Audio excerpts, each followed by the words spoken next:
அன்பு தமிழ் நேயர் நெஞ்சங்களுக்கு நெஞ்சார்ந்த திருக்குறள் வணக்கங்களை இனிதே உரைத்துக் கொள்வது உங்களின் அன்பு தோழன் பாம்புவேந்திர பாண்டியன்.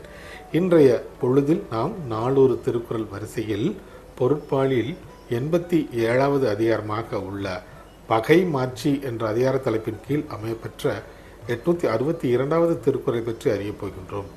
பகை மாட்சி என்பதற்கு பகைவரின் தன்மை என்ற பொருளில் இந்த அதிகாரத்தின் தலைப்பு அமையப்பட்டுள்ளது. இப்பொழுது நாம் 862வது திருக்குறளுக்கு செல்வோம்.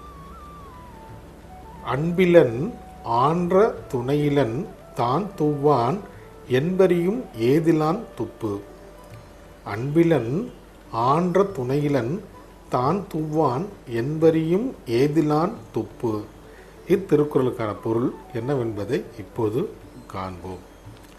தம் மக்கள் மீது அன்பு இல்லாதவன், ஆற்றல் மிக்க துணை இல்லாதவன், தானும் வலிமையற்றவனாக இருந்தால் வலிமை மிக்க பகைவரை எவ்வாறு வெல்ல இயலும் என்பது இத்திருக்குறளுக்கான பொருளாகும்.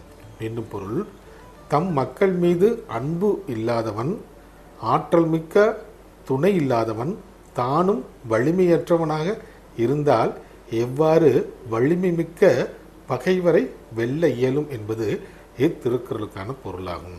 ஆம் தோழர்களே, நாமும் வள்ளுவரின் வழியினை தவறாமல் பின்பற்றி வாழ்வில் எப்போதும் வெற்றியே காண்போம்.